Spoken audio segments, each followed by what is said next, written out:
Welcome to the Succession Stories podcast. I'm Laurie Barkman. I work with business owners to maximize value, create options for the future, and be happy in your next. I'm excited to share the What's Next series as part of Succession Stories. These conversations spotlight the theme of transitions. Changes can come at you unexpectedly or be planned. Are you ready? After all, in business and life, succession is about transitions, and how you embrace what's next matters. What if your company could unlock millions from your data? If you're interested in exploring how machine learning and other frontier technologies can be a catalyst for revenue or increase profits in your business, let's connect. Our process helps create an identified solution in just 2 days.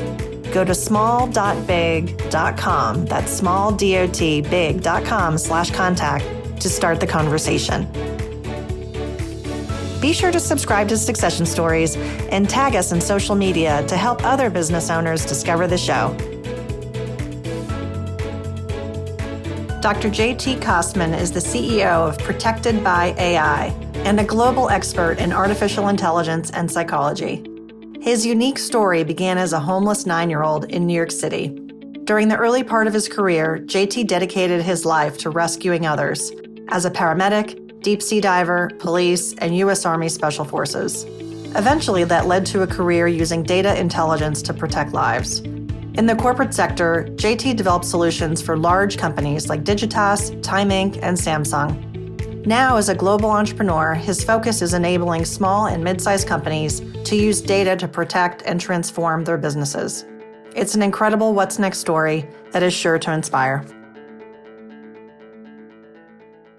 JT Kostman, welcome to Succession Stories. You have a super interesting background. You're a data scientist, you're a mathematician, and a psychologist, which is a really interesting combination. You're widely regarded as one of the world's leading experts in applied artificial intelligence and cognitive computing. And I know you don't get that from the bottom of a Cracker Jack box. And in 2018, I think it was, you launched a company. You've got an incredible career journey. I'm excited to welcome you to the show. So how are you today? I am excited to be here. Thanks, Laurie. I've been looking forward to the conversation, and I'm doing great today. Joe Biden was just sworn in yesterday. The nation is getting back on track. All is good in the universe. All is good in the universe. Let's start by talking about you, because this show is about transitions, and you've had a number of them in your career, which I'm sure everyone is going to be really curious to hear about. Let's talk about your career journey. Where did you grow up? How did you get started? What influenced you along the way? Oh, boy, you want to go that far back. My friends tell me I'm probably about 180 years old if you count by mileage and not by years. I started out actually as modest as you can. I was a homeless kid. I grew up on the streets of New York. From the time I was 9 years old, I moved out onto the streets and lived in the alleys, the subways, the libraries of New York City. Until I was about 12 years old-ish. I took an apartment with a couple of friends and lived like that until I was 16. And 16 is when I escaped from New York, just like the movie, and made my way out west. And that's sort of where things began, was professionally for me at least, was my journey west and ending up eventually in Nevada, of all places, in Las Vegas, actually. I was heading for California. It took me about 3.5, almost 4 months to get that far. And I was just wrung out. And so I just settled in Las Vegas. I enrolled myself in the Southern Nevada Vocational Technical Center in lieu of high school and learned this burgeoning new field called computers. And I actually became a computer. That was my first job. That's back in the days before computer was a thing and a machine. It was actually, well, it was also. It was a title. It was a job title. It was a title. It was my job, was computer. And I learned to code on an IBM 1620 with hollow punch cards. And this is back in the 70s. And yeah, kind of started there and moved forward from then. Wow. Can I ask you a couple of questions about being homeless at 9? What happened? Where were your parents? Well, when my parents lit me on fire for the 3rd time, I thought it probably wasn't the best way to stay warm. So I thought it might be safer to go to the streets. And that was kind of unusual circumstances. One of those Monday night movies of the week kind of a things. Wow. So you had a pretty tough childhood, living on the street subways, wherever you could. How were you so independent at such a young age? Yeah, I don't see it as having been that tough. It was just what life was. There are children around the world right now who have it far tougher than I had it. I had jobs. I worked in a butcher shop, and I worked selling newspapers, and I had some money, and I could get food, and I could find warm places to sleep. And yeah, it wasn't people, when I tell that, sort of abstractly that, oh my gosh, that wasn't that bad. And it was my life, and it's what it was. And yeah, and I'll tell you, I once, in a very uncharacteristic moment, I mentioned to my wife, Angie, told her, I am who I am in spite of how I grew up. And she said, that is absolutely not true. And she's right? It helped form me and shape me into who I am. So how do you lament it? How do you cry about it? If you're happy with where you are, then you get to decide to some extent, to a large extent, I think, if not maybe to an entire extent, what you do with it. It's the fundament of Stoic philosophy, right? We control those things we can control. We don't control those things we can't. And what can we control? Nothing, just us, just our attitudes, our beliefs, our behaviors, our actions, what we do. And I took that very seriously, starting from a very young age. Honestly, at about 9, I decided, if it's to be, it's up to me. I control my fate, my destiny, and I have to make some decisions and decide what I'm going to do with what's presented to me. And you did, and you moved out west, and you got an education, and you got a career as a computer. So let's pick up the story from there. That really began your passion and understanding data and working with this newfangled world. You mentioned IBM products, and so you said this was in the 70s? In the 1970s, yeah. Okay. Mid-late 70s, yeah. Okay, so what happened from there? Oh, boy. From there, I took a really hard left, and I decided to change things up again. I was working as a computer, and by then I was, 18 years old and working as a computer. And then it was not quite as glorious as it is now. You were in the basement, and it was noisy, and it was just the cacophony, the volume. I can still hear it, I think. And it was hot, and it was nasty, and nobody wanted to talk. It was terrible. And so I did that for a little while, and I still had other jobs because it also paid terribly. And so I was working as a busboy, as a dishwasher at a restaurant, busboy and dishwasher. I worked at a construction site. And so finally, one day I just kind of had enough of it, and it coincided with I fell and I broke my arm really badly.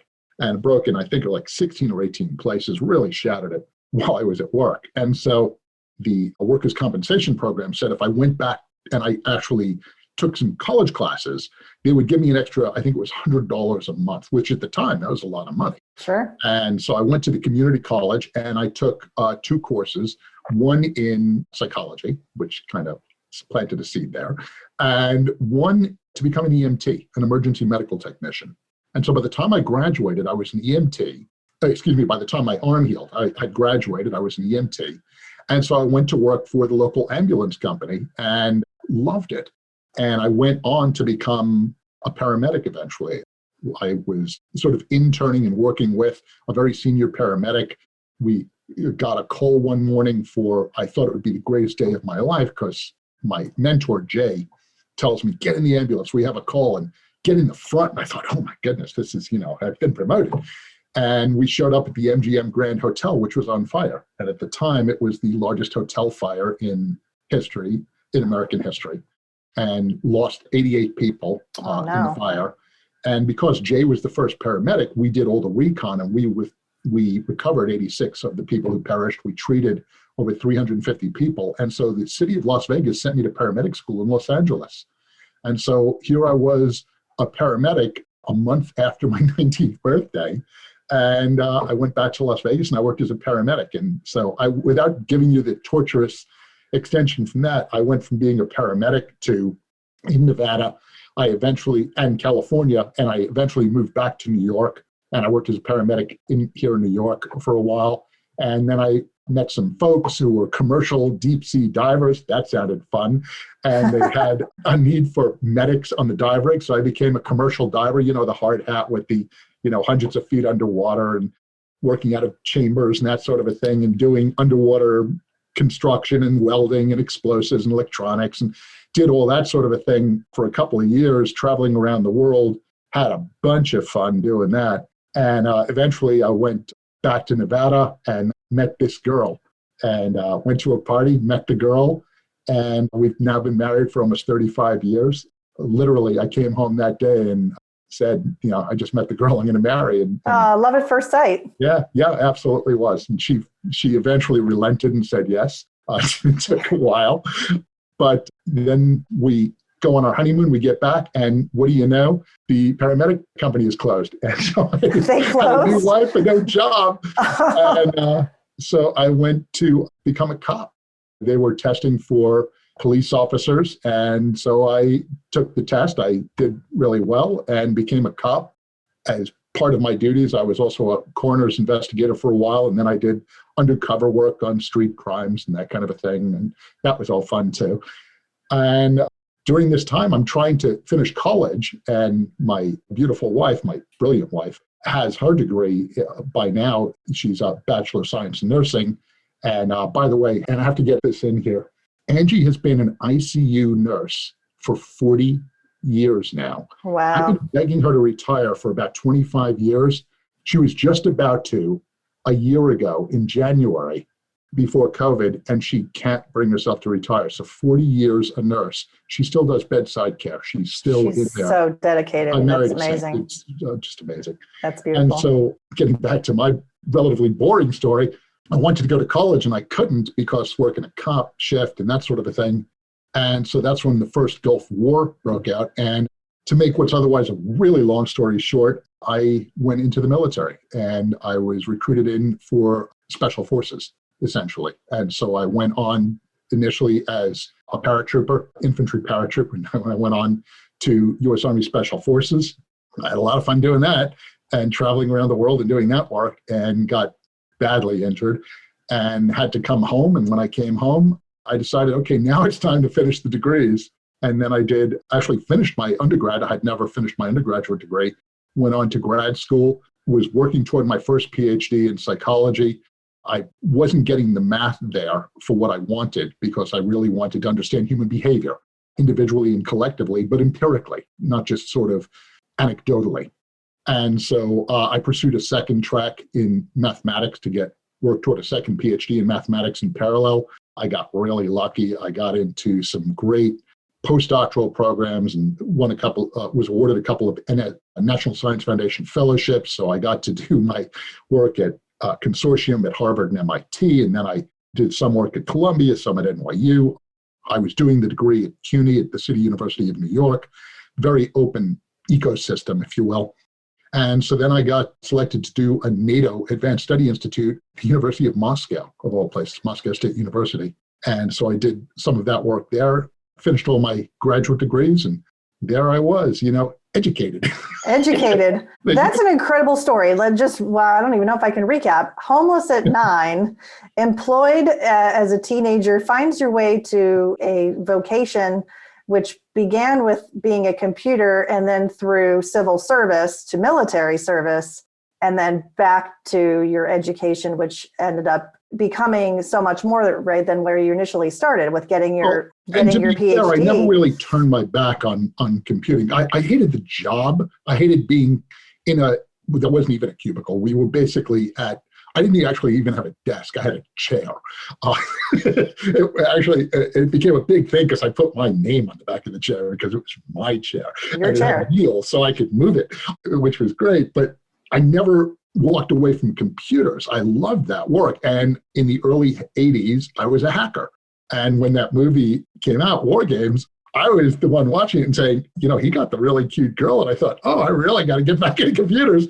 And I stayed in throughout. I did work in that arena. Even while I was a cop, I did work that was sort of the birth of NCIC and CGIS and some of the other databases we had and not facial recognition, but using the machine to create composite images of what suspects might look like. So instead of an artist, we did it on a Mac.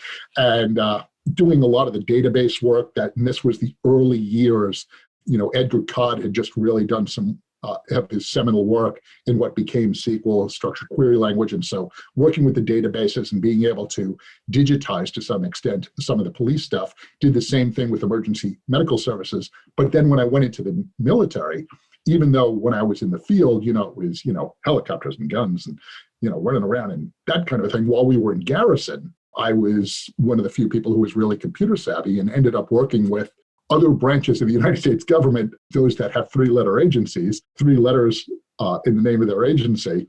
And that cannot be named so that we don't want to end up on a no-fly list. Exactly. And that's, who I ended up going back to work for, as you know.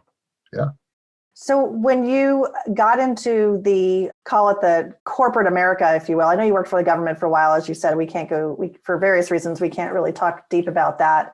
And before we got on the show together, you said that you have a knack for taking something complex and making it super understandable. And you were sharing the example of helping your granddaughter at age 9 or so understand while you were making her grilled cheese about like natural language processing. Yeah, we learned everything about it. I'll do you one better. I teach all the grandchildren, when they are 2, I start teaching them about ontologization and ontologies. And the way we do that is with Grandpa's big box of buttons. I have no idea what that is. I'm Grandpa, and I have a big box of buttons. It's as complicated as that. And I have this big box of buttons. It's somewhere here in my office, huge. There it is. And I take this box and I pour it out on the carpet. And I tell them, when they're 2, make piles for Grandpa. And what do? At first, they push them into piles, which is very nice. But that's fine. They've created a cluster, right? And that's cool. As they get older, when they come over to the house, I'll tell them, again, same instructions, make piles for Grandpa. Now things get interesting. At first, they do colors. Then they may do shapes. Then they may do the number of holes in a button. Then they may do a combination. And what are they doing? They're creating ontologies. And as they start to get older, we teach them what that's really about and do the same thing with everything. My granddaughter, my oldest granddaughter, is almost 12 right now. She can probably go toe-to-toe with any data scientist out there. Because you've taught the concepts in a way that they can really understand. And that's what I always tell my students. Start with concepts, right? Get a conceptual understanding of what it is you're doing and what you're looking at. Then you can always, code is, I think it's malpractice to start from the command prompt. That's why they made GitHub, right? You have a starting place. And I think, look, it's essential that you learn how to code, but that's a different path, right? It's a different track. I think of I'm a data scientist, mathematician, and psychologist. I think of those as distinct, but they converge. And so you have to refine those abilities on each one of those paths. So some big companies found you and you have those brand names on your resume. Time Inc. is a publishing company that people are probably familiar with, as well as Keurig, a coffee company. You were at the time the largest publisher. The largest. And I was their chief data officer and a member of the executive committee there, helping to run a Fortune 50 company. How crazy is that? Yeah. And before that, Samsung. Well, I was curious for you to talk about that. Like, why did you go to big companies? What were you looking to help accomplish? Why did they have those positions? What were they looking to accomplish? How did you create value with the data? Did you help them monetize the data? That's a great question. And I'll tell you, when I got out of grad school, I went to work initially for the Gallup organization. And I was a research director for them and a senior strategic consultant. And we helped them capitalize on and monetize a lot of their capabilities and bring real data, real analytics to some of the work they were doing, which turned out to be very worthwhile. From there, I got called back into government subsequent to 9/11, and I ended up working for the Director of National Intelligence, and I worked for all those agencies that, we won't go into detail, but I worked for CIA, DIA, DOD, DHS, FBI, MOUSC, anybody with letters, and building most of those capabilities for about a decade. And very gratifying work. A lot of the work is still in place and still help keeping people safe. Feel really proud about the work my teams and I did. I'd be happy to tell you what I can about some of that sometime. Most of it, some of it has been declassified. And I can talk about some of that. But from there, after I left government, I was courted back into the private sector. And what I found was, I tell my friends and students, I spent the first part of my career as a data scientist looking for serial killers, and the last part looking for people who really like cereal. And it's pretty much the same thing. The algorithms, the math doesn't care what the target is, right? And so I found I was just as able to find lunatic terrorists as I was, moms who really like taking pictures of their children, which is exactly one of the early cases worked on, and in fact used the same algorithms. We used Kahuna-type neural networks to be able to locate them and pinpoint them on maps. And I found a lot of this transition very effectively. And so I was initially working with some of the big digital media marketing companies, Digitas and one of the Publicis companies and some of the other big firms. And that is what sort of got me back into the commercial space. And then I was very actively recruited by Samsung to become their chief data scientist and to enable not just their technology, but also their capabilities and how they could leverage and capitalize on data. And in fact, when I was, the guy who recruited me, Dr. Mark Ramsey, brilliant guy, he's got like 37 patents to his name, just a fun guy too. By the way, side note, he keeps a racing Porsche and a Lamborghini Countach in his garage. He's like that guy. And also a PhD, right? So we got along great. And so he brings me in and he said, Samsung technologically, space age, but from a data perspective, they're somewhere in the early mid-1980s. And he wasn't kidding. People would be shocked at how obsolete the approach is that most, even of these big companies, not the FANG companies, I mean, they have their act together, but most of the rest of the Fortune 500, and I've worked with most of them by now, most of them, you would be shocked at how behind the curve they are. And when you think about, there's that chestnut that in this economy, data is the new oil. Data is, and we have all companies are now data companies. And the most valuable assets are found in our data. Well, it turns out that's all true. We really are only as good as the data we have. But more importantly, I had this unfortunate experience of being quoted accurately by the press. And the Wall Street Journal asked me about this once, and I told them, it's not the size of your data, it's what you do with it that counts.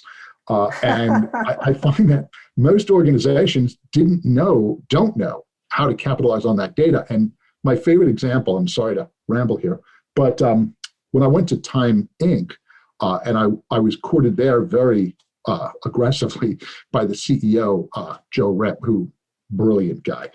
He's the guy who basically brought AOL from being a garage band into the force of nature that it was. And that was Joe. Don't believe what you read in the press. It was Joe. Brilliant, visionary, very smart, very capable guy, and a very earthy, real guy. We got along great also. But he brought me in because he said, I am convinced, he told me, we have all these assets that are wasting away and we're doing nothing with them. And when I went and I talked to the rest of the senior executive team to decide whether or not I would take the job, one of the people I met with, who were nameless, who, by the way, we ended up being very good friends, but was in charge of revenue, the chief revenue officer for timing, and said, I don't know what you're going to do here, frankly. We don't have any data, and we have no way really to capitalize it. And I said, well, you're the largest publisher in the world, right? And if nothing else, you've been sending, I don't know, me Money Magazine for 10 years, and then I changed that and I moved my address, and now I have Southern Living. You know something about me. And so how much can we impute from this data, and how much can we infer, and how much can we leverage from that? And what it ended up being actually was not just to serve Time Inc., but almost more importantly, to give our customers, the advertisers, better insight into their own customers than they had themselves, as a consequence of our relationship with them and what they were looking at, what they were reading, those sorts of things. But then also to work with my best friend there became Norm Pearlstein, who's one of the most regarded journalists in the world. And Norm was our chief content officer. So how do I give feedback to Norm to say, look, this story you wrote was brilliant and it'll probably win your guys a Pulitzer, but nobody's reading it. And so if part of our agenda, or let's face it, most of our agenda is attaching people to content and understanding what resonates and what doesn't, and how and why and with whom, and not thinking of audiences as being this monolithic beastie that we call audience, and being able to segment them smartly and without digressing into the superficial stereotypes of saying, well, and I have to share this with you. When I was back at Samsung, the president of the Americas at the time, who was what's the polite word for it, a moron, comes into a meeting one time, and we were looking to increase our sales of smartphones to women, and he said, "Oh, make them pink. Girls like pink." Dude, dude. I was the one in the meeting. Dude, you're killing me. You're killing me.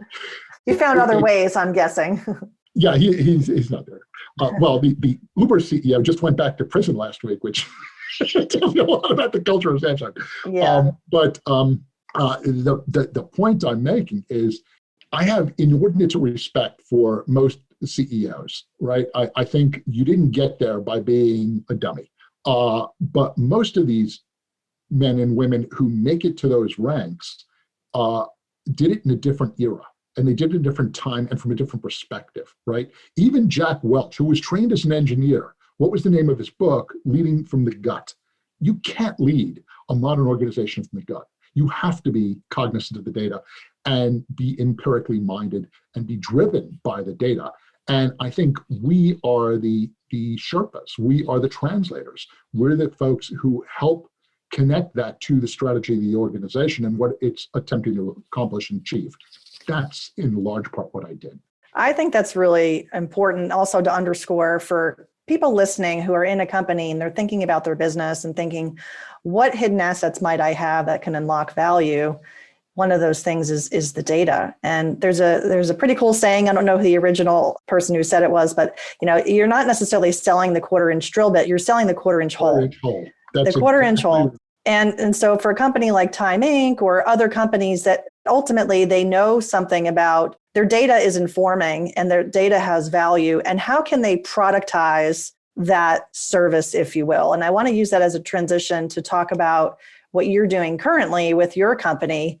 Let's talk about your company, which is called ProtectedBy.AI, which some might find to be an oxymoron if they're scared of AI. So you probably need to unpack the name a little bit about what you're doing and who you're protecting. And tell us, what made you start your own company? Did you have an entrepreneurial gene in you? What made this get to the forefront in your life? Yeah, for years and years, I've invested in small companies. I've sat on, I can't tell you how many boards over the years. I'm still one of the judges for the Alchemist Accelerator in Silicon Valley. I was on Samsung's Open Innovation Center. I was part of that organization.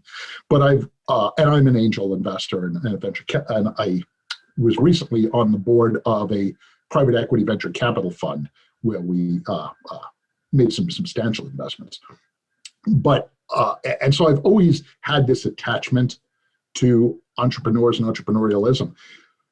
The reason we decided to start ProtectedBy.AI, however, is for a little bit of a different reason. My co-founder, Brian Gallagher, is former Secret Service.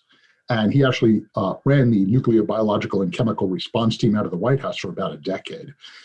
So the inauguration, he was back and forth on the phone. It's making him crazy when he knows Joe Biden very well. And when Biden would go over to see Al Roker, he's like, stop doing that. But he and I met on a Jack Bauer moment kind of a story. And it's actually declassified. I'd be happy to tell you about it sometime. But literally, and with saving the life of the president and all that, and the peasants rejoice. It was very cool. Well, Brian has been an international serial entrepreneur for years since he left the Secret Service. And he decided that in his mission to help protect, and that's what he does, and that's what he's done, is protect people, property, places, and profits. He comes not quite as dire as my upbringing, but close. His father became bankrupt in his company when they were very young. They ended up living in his aunt's basement. And really, these challenging economic circumstances made him realize that protecting people is not just about protecting them physically. It's about protecting their financial well-being as well. And so while he was starting up the idea of this company, he said, if he's going to be able to help people, he needs to really be able to give them the capabilities they need to succeed. And how do you do that? Through technology, right? And being able to give them the technological capabilities that will help them. And that comes from now increasingly artificial intelligence and that area in general.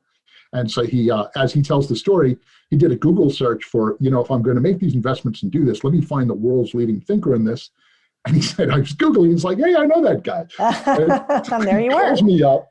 And at the time I was sitting on a couple of boards and I was bored and he knew it. And he said, why don't you come back in and we'll help save people. Well, what do you mean? And that's what I really love about what we do. At our company, right now, we're about augmenting human intelligence to protect and advance the economic interests of companies and countries. That's sort of the tagline, but in plain English, here's what we do, honestly. We build slingshots, and we teach David how to use them to fight Goliath. That's what we do. What we do is we work with these small and mid-sized companies that don't have the budgets that I had at Samsung or Time Inc. or with the government.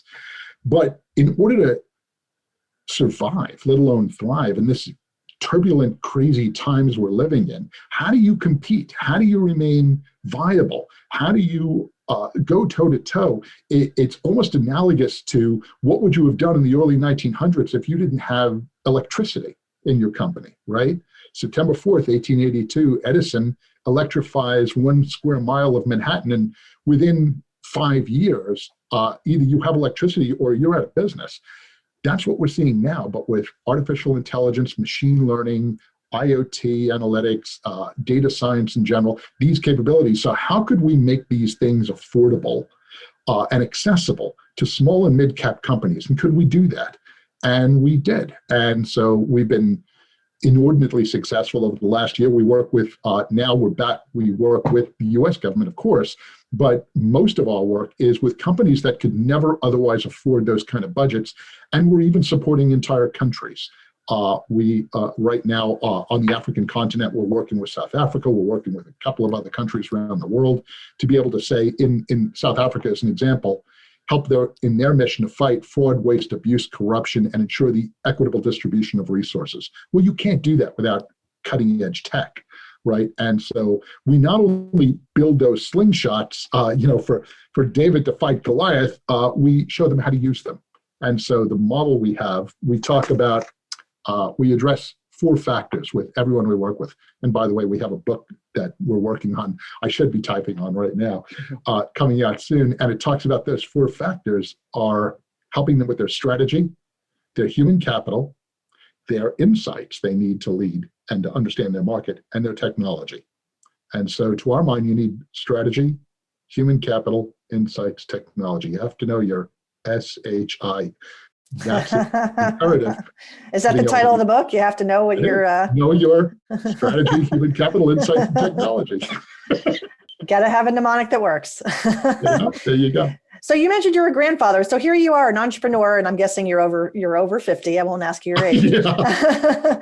Call it your back half of your career, and here you are starting a new business. That hurt a little bit. Okay. And am I being kind? Yeah. No, but I think that in and of itself is pretty interesting. I mean, obviously, you're at a cutting edge of a lot of technology you've been working with a lot of years, but starting a business from scratch is not easy. And so would you say that you were kind of coming out of a retirement? You said you were bored. You were serving on boards. You were bored. Were you in sort of a retirement phase? And then this is now post-retirement. You're in a startup. This is kind of crazy. I thought I was going to be in retirement, but I'm not the guy who retires. And I think nowadays, very few people are.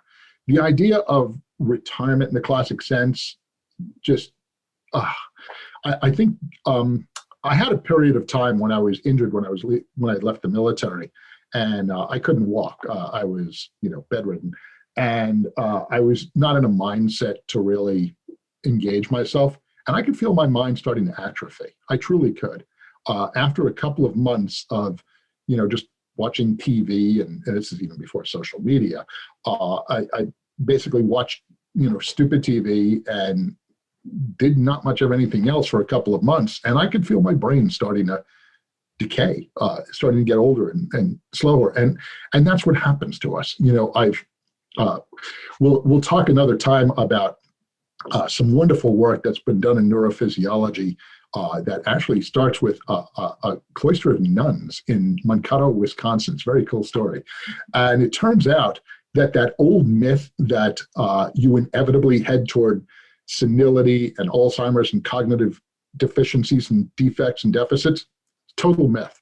Your brain continues to grow new dendritic pathways, new neuronal connections throughout your life, so long as you train it. It's like going to the gym, right? But you have to stress it, and you have to keep pushing it, and you have to keep exercising, right? The same as literally as a physical workout, and it is physical, it's biologic, right? It's physiologic.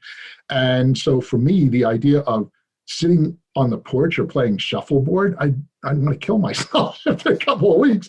And more importantly, my wife would kill me after a couple of weeks. And in fact, when I retired for the first time, I was just sitting around the house, and she comes into my office. And it's a really big house.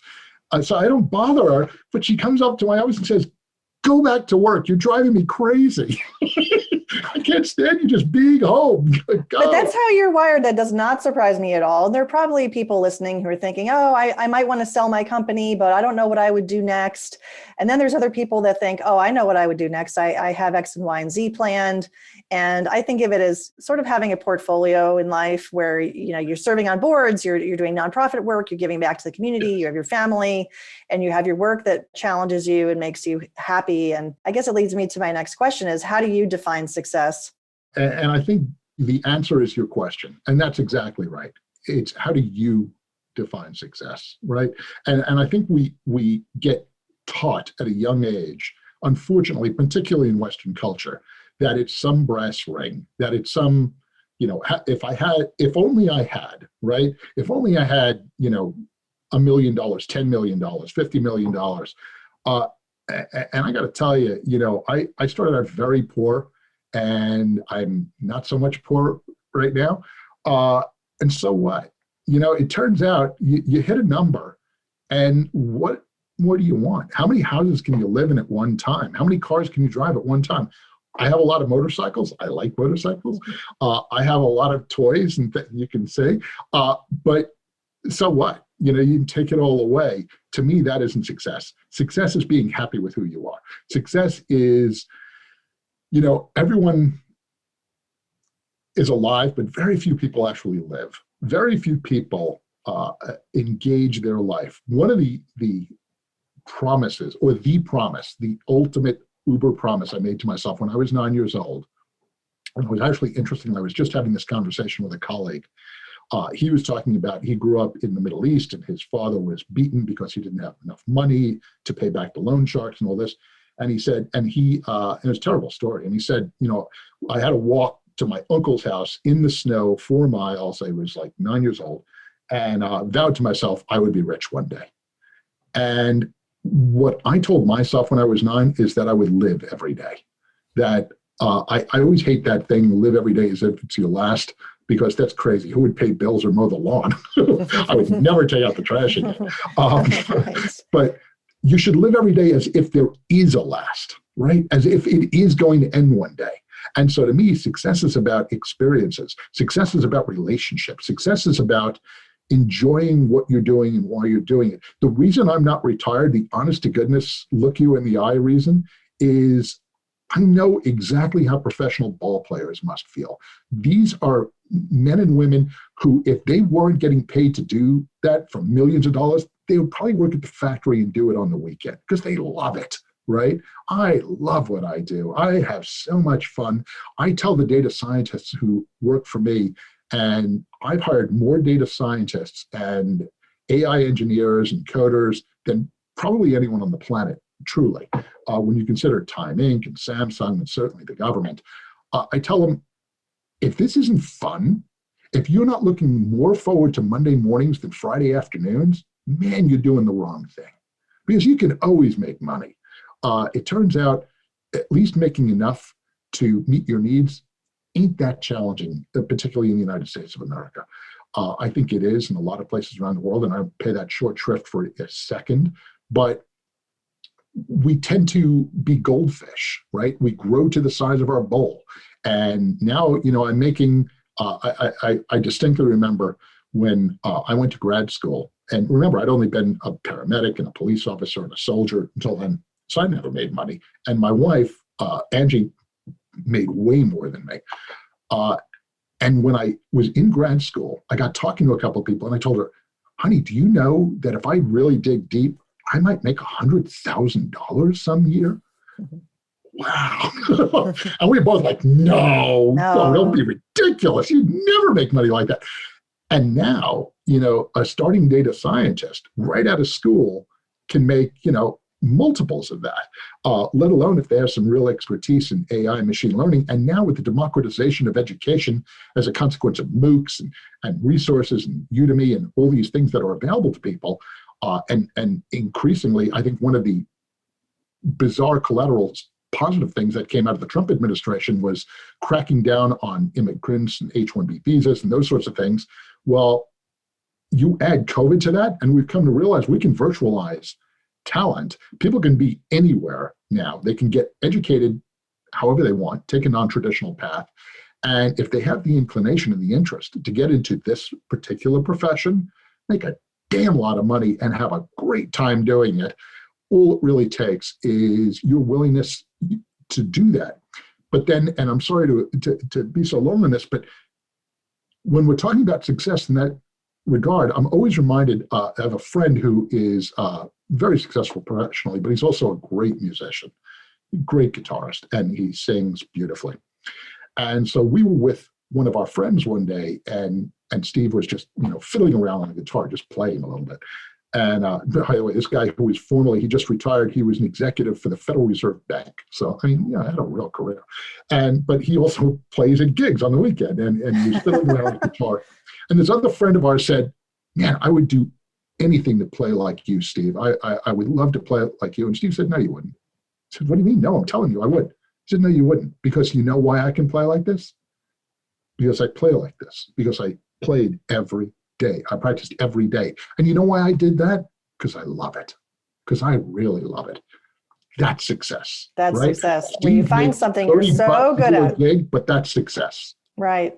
Well, you've got an amazing background. I really appreciate you going deep and sharing even back to when you were 9 and homeless, because it really helps, I think, set the tone for who you are, JT, which is really an amazing person. In my last couple of questions, and your wife, Angie, is there anything else that you can share about favorite sayings or mantras about entrepreneurship or leadership that help drive you forward? Yeah, I would say, one of my mentors gave me some advice when I was very young that stuck with me. He said, let me tell you the secret to achieving anything you want in your life. 3 things, ready? And by the way, absolutely not kidding. This has been the guide of my life. I'm going to give you this for free. This is really what changed my life. He said, there's only 3 things you have to do. Number 1, decide what it is you really want. With absolute particularity and clarity, get a vision in your mind. Not, I want to be successful, I want to be, no. You say to yourself, exactly, I want this. Make it a SMART goal, right? Specific, measurable, achievable, realistic, time constrained. That's what I want.